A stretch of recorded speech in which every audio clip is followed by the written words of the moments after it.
Your aquatic pets deserve expert care, and that's exactly what they'll get with Fly In Vet. Dr. Becker is a board-certified aquatic veterinarian who brings her expertise right to your door. She uses state-of-the-art WaterLink spin disc technology to test your pond or aquarium on site, getting you fast, accurate results.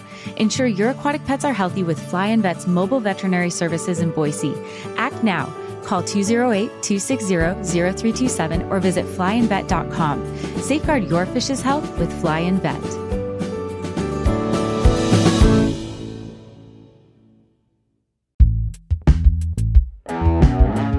Today on CityCast Boise, public school advocates are suing to stop Idaho's controversial voucher law, claiming it's unconstitutional and will bleed resources from schools that are already stretched thin. Meanwhile, our water infrastructure is also in crisis with a $1 billion price tag. And Bogus Basin's cattle guard is getting an upgrade, but it's unclear what the trolls will think. It's Friday, September 26th. I'm Lindsay Van Allen, and this is what Boise's talking about. Happy Friday, everyone. And joining me this week is KTVB's own Brian Holmes. Thanks so much for being here, Brian. Happy to be here. I love doing this, and it's a pleasure. It's always a great Friday when we have you on the show. And this week, I picked two stories that I am so excited to pick your brain on and hear what your take is. The first one is a lawsuit that has been filed by Moscow School District, along with several other groups, the Idaho Education Association. And that is a lawsuit about House Bill 93. And this was a bill that the Republican legislature passed last year that is being called like the voucher bill and, you know, the tax credit bill. And it allocates $50 million from the Idaho budget to these tax credits for families who want their kids to go to private schools. Now, conversations about this bill were heavy and hard-hitting during the legislative session. It seems to have really died down over the summer, but now with news of this lawsuit, it seems like it might be picking up steam. Do you think that this lawsuit will have an impact, will affect the implementation of this law? I guess it depends on what the Idaho Supreme Court says. Obviously, this is where this is going directly. And I think it was quiet for a bit, but even the people that passed this bill, the ones that really were supporting it, were expecting this. So this wasn't a surprise. And based on what we've seen across the country with other voucher bills, if you want to call them that, tax credit bills, but I think in the other states, they were more vouchers as opposed to tax credits. Some of those have been put on pause. I want to say there's like 5 states that have seen legal action against the similar program in their states. One of those in Wyoming, another one in Utah. A judge just ruled in favor of the unions to kind of put a stop for it, you know, an injunction, like which means hold on for now until we can work this thing through. South Carolina had one that has just been retooled after the court said, yeah, this is unconstitutional.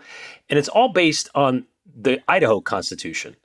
And these dozen or so words that are written in the Constitution establish and maintain a general, uniform, and thorough system of public, free, common schools.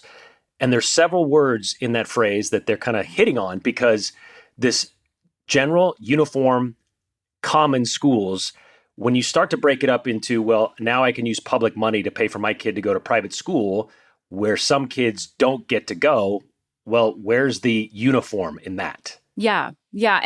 And the Idaho Statesman had several great articles about this, and one of them had a map showing where private schools in Idaho are. And it showed that a lot of rural areas don't even have access to these private schools. So when this law was passed, it is not equally available to all students or all potential students in Idaho. These private schools are very concentrated in the Treasure Valley, in certain areas of North Idaho, that all students don't equally have access to private schools.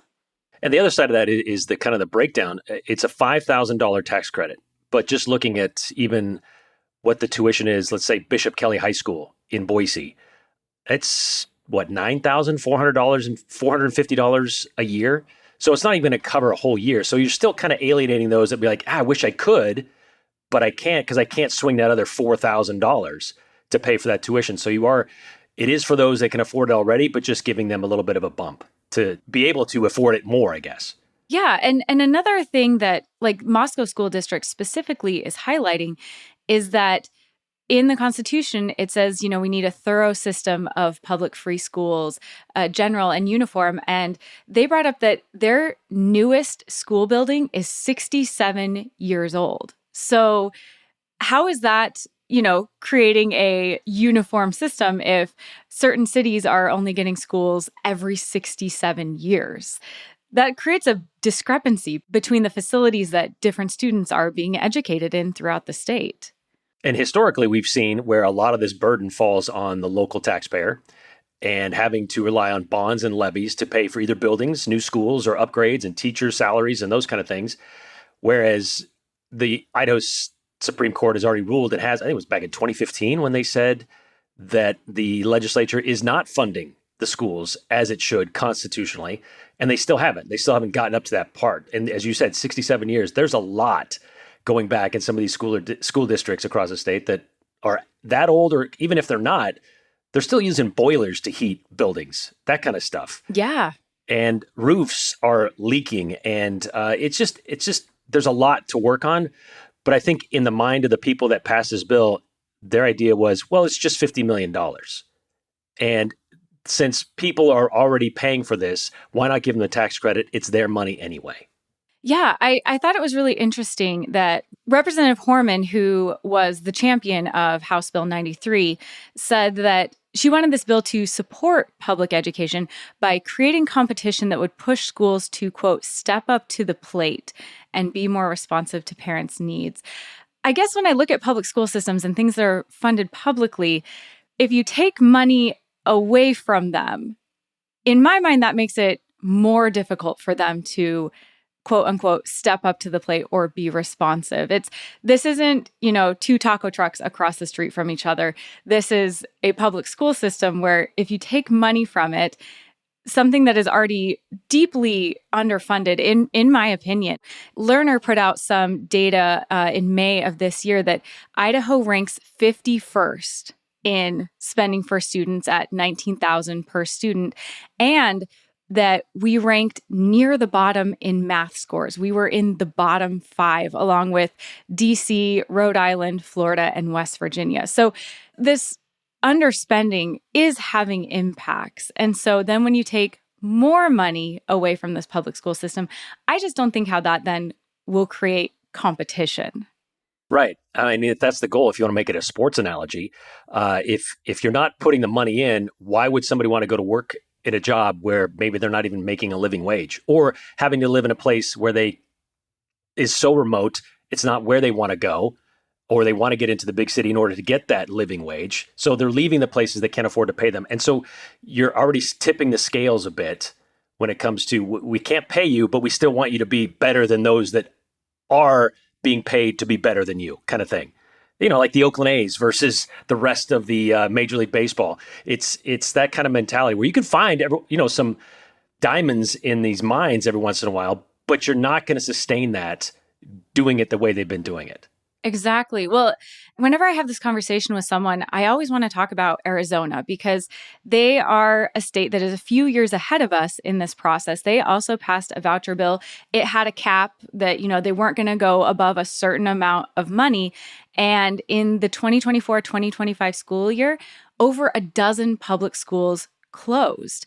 And they are in a $1.4 billion budget shortfall in the year 2024. Due to this voucher system.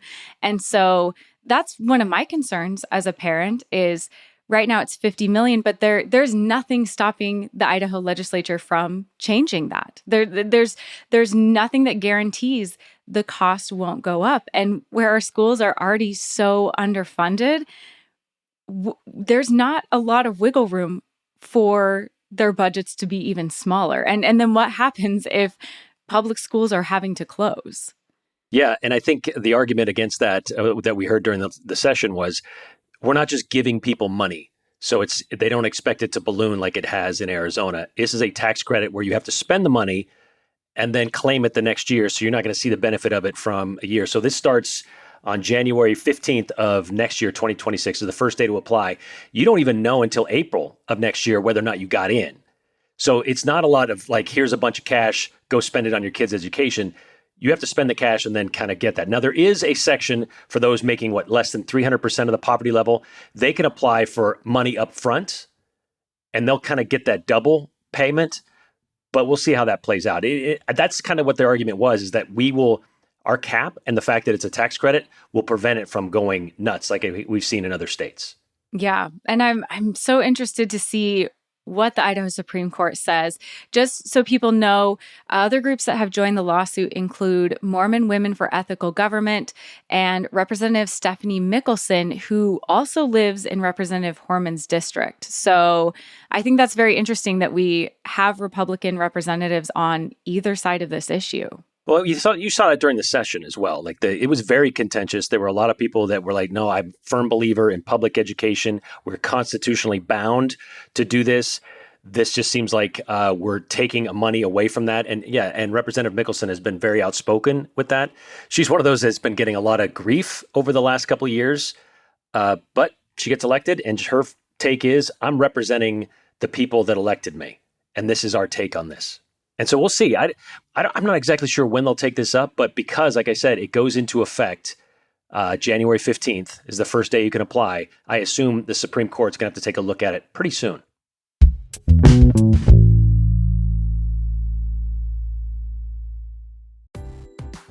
Learning a new language opens the door to new friends, new cultures, maybe even a whole new life. So why not start that journey today?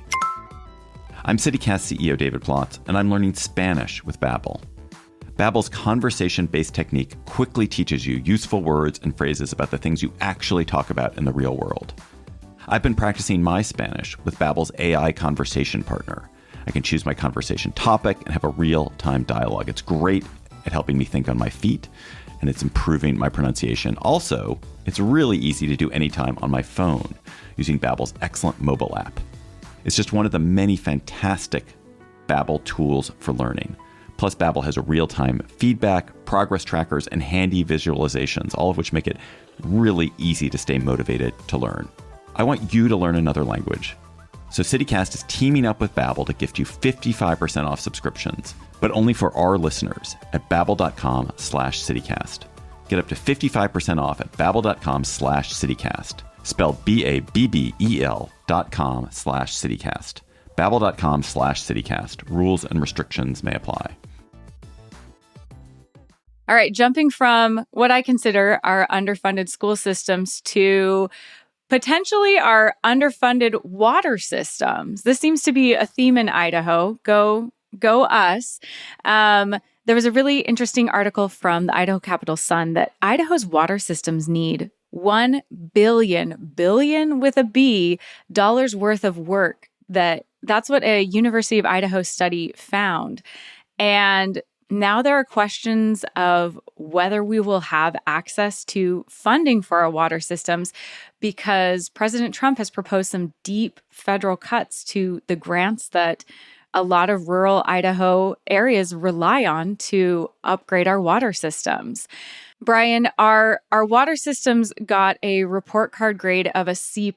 Now, that's passing, but not great. No, it's not great. And it's kind of part of this bigger picture. When it comes to infrastructure and what's coming out of your faucet, you expect it to be clean. And you also expect it when you flush a toilet, you expect that to go away and not have to see it again.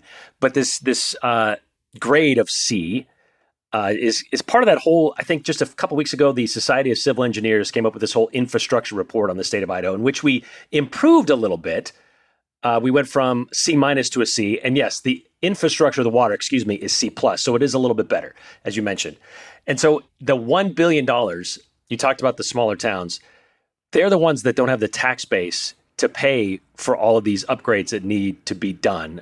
They have, I think, there's like 225 cities in Idaho, 235 cities, something like that, 200 of which have fewer than 5,000 people in them. Yeah. And these are the kind of towns that they're talking about, that, they live next to forest land, national forest land, or just public land in general. So they're not getting those tax dollars from that to help pay for any sort of infrastructure stuff. And a C+, it's not great. But it's even with, I think it was 70% of Idaho's $1.7 billion drinking water needs over the next 20 years, that's going to fall on those smaller towns. 70% of that is going to fall in those smaller towns where up to this point has been funded. Anytime you want to make a change or an upgrade, there's been these not so many grants, but kind of low interest loans that start out as grants given to the state, and the state turns around and gives them out as low interest loans. So it's not free money, but then those still have to be paid back. And as you kind of touched on a little bit, there's been talk of kind of pulling that funding at the federal level. Well, and they also talked about how in 2023, more than half of Idaho's wastewater treatment plants reported violations of the Federal Clean Water Act. And those were often tied to aging equipment and capacity issues, because another situation that we're running into is our population is growing almost exponentially in some areas, but we're still having this aging water system. Some of these towns that have smaller populations that are growing, their aquifer water levels are dropping, the wells are having to go deeper. And so, when more people come and stress the system that is old and aging and stressed, that doesn't necessarily mean that you still have enough of a tax base to completely overhaul the system like you need. And like you mentioned, some of these cities they were mentioning, like McCammon has 1,000 people. They need $3 million in repairs. You can't spread that out over these 1,000 people, some of whom are children and the elderly, to fund the fixing that they need. So, Brian, didn't the state of Idaho help fund some of these projects as well? What happened to that money? Where's that? Do we have any more money for that, or has that kind of dried up too? Well, I guess the key to that is having that money. I know we have a rainy day fund that Governor Brad Little's touted many times, but you've also seen recently this cutback in revenue over the state and these call for, we need to reduce what we spend. So there's not a lot of money that's just laying around that they can just throw at some of these infrastructure projects. Kind of touched on the grants. They get a few grants, but it is these kind of low interest loans that is used to pay for this stuff. But you can't just run out and grab those. And there's not just free money laying around. So where that money went when it comes to the state is we're seeing reductions all over the place. How that plays out now, especially if the funding gets cut at the federal level, which with the EPA and the Clean Water and Drinking Water revolving funds, if that starts to dwindle and if not go away in big chunks, it's going to get worse. And so that's where it's going to be interesting. You mentioned McCammon. Yeah, they have $3 million that they need to spend to even get up to snuff with some of the stuff. Yeah. That's going to take them how long to do that? And then after that, they're going to have to turn around and start to do more upgrades with, the system aging already as it's happening. Yeah. Well, and then, like you mentioned, we also have Governor Brad Little calling for a 3% mid-year budget cut in response to the $80 million projected budget shortfall. Where does that leave all of these rural, smaller areas that just because we have a budget shortfall, they don't suddenly not need water? Is there any plan, or are we just hoping for the best? I think we're just kind of hoping for the best, as has been with education and facilities. We just kind of leave it up to levies and bonds. Local entities have to kind of pick it up and convince the people we need this. Otherwise, we're going to go through, having to boil water. We're going to have to shut down our infrastructure and our water treatments facilities because we don't have what it takes to get it done. And until that happens, sadly, I think that's kind of what we're doing. We saw it recently with Idaho City. Now, this is kind of a smaller version of this where that was just too much water, but still they didn't have the system in place to handle rain coming into their wastewater treatment, and they had to shut things down and they had to bail it out. Mud was getting inside. There's not a lot of people living in Idaho City either. So they just had to kind of manually shovel it out, fix it temporarily, but who knows what that's going to look like for the next storm that comes in, and it's coming. Yeah. And Brian, I do also want to note that all of these numbers we're talking about, all of these budget shortfalls, all of this money that these small communities need, this is all before the implementation of President Trump's One Big Beautiful Bill, which could cost Idaho another $167 million to implement. So on the horizon, it's not looking good. No, and I think there is still some ARPA money out there that was from the previous administration that some communities are still losing, but that again is going away and it's drying up. So the resources and the availability of this cash that you would think, this is just the cost of doing business as a community, as a city. Well, if you don't have that income coming in or the way to secure, hey, we're a small town, we don't have the tax base to pay for this, That's what government is supposed to do. Those are the services that we're supposed to provide. Otherwise, it's just going to be septic tanks for everybody.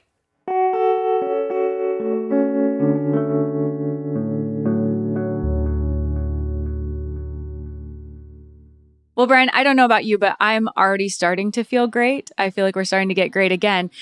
So time to jump into the picks of the week. And this week, I wanted to highlight the Thrive Community Wellness Festival.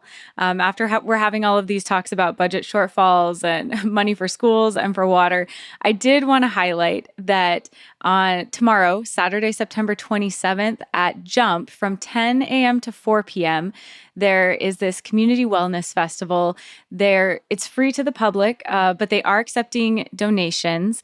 And the donations go to Upward Inertia, which is a 501c3 nonprofit that locally works with marginalized groups to try to help improve their mental health, physical health, and social emotional health. And at this festival, there's going to be all kinds of free classes from yoga to financial literacy. There's going to be food trucks and art projects. And it's just a chance to get out, maybe learn some new information or do some yoga, practice breath work, things we all need in these interesting times. And it's being held at Jump, which is one of my favorite buildings in downtown Boise. You just can't not feel good walking into that place. I know that's kind of a personal opinion, but I think that place is fun. It makes me feel good when I walk in there. It is an amazing building. And these marginalized groups, as you mentioned, at this point, they could use some help. And so to be able to show up, to kind of come together as a community and, there are events and there are other functions, but to be at this central location and do this all together, I think that's going to be a good time. Well, I was going to say, I feel the same way, Brian. I mean, any building that has a multi-story outdoor slide, how can you not have fun there? Exactly. And the pyramid, you get to climb the rubber banded pyramid. I love that place. Well, Brian, what is your pick of the week? Okay, so my pick of the week is something we talked about on the 208 this week. And for those who've lived in the area for a length of time and gone up to Bogus Basin and gone skiing, you know what I'm talking about. The trolls, right? The trolls that live under the cattle grate as you go up about 4 miles up Bogus Basin Road. Well, this week, ACHD decided they were going to pull that cattle grate and remove it because of wear and tear and the amount of money it costs to maintain that. They say it's dangerous, it's costly. Okay, but what happens to the trolls? Yeah. Where are they going? I was saying, you have to let them out. So what are we supposed to do? So the tradition is you drive up and you open your door and you let the troll in, you go up the hill and you have a great day on the hill.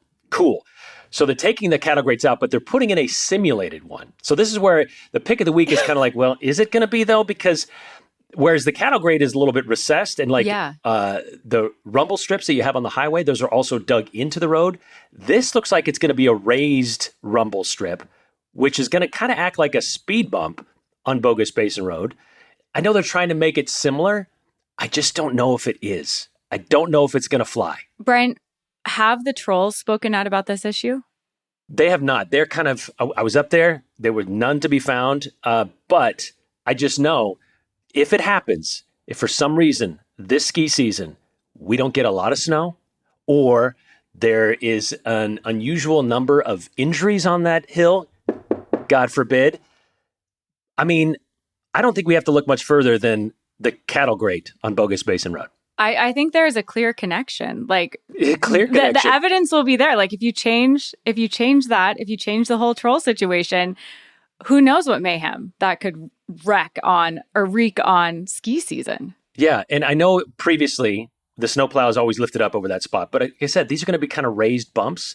So it'll be interesting to see how people driving up for the first time are going to handle that lack of a cattle grate, but now asphalt lumber strip or rumble strips in its place. Is there a potential it could make the season even better? Like the trolls might like this even more? It's possible. As they tried to explain it to us, they've upgraded their living where before it was just a pipe in a culvert. Now it's a concrete culvert, a box culvert. So it is a little more upgraded and a 2-bedroom house, as it was explained, as opposed to just kind of living in a tree house. So there is that upgrade. That's good. They may like it. Sure. I just don't want to see that tradition go away. I don't think it will, but it's just going to be a little bit different. Yeah, I would say time will tell. We'll have to see how the tradition holds through this troll upgrade. Exactly. First season, snow's going to fly hopefully in the next 2 months or month and a half. Again, we'll see.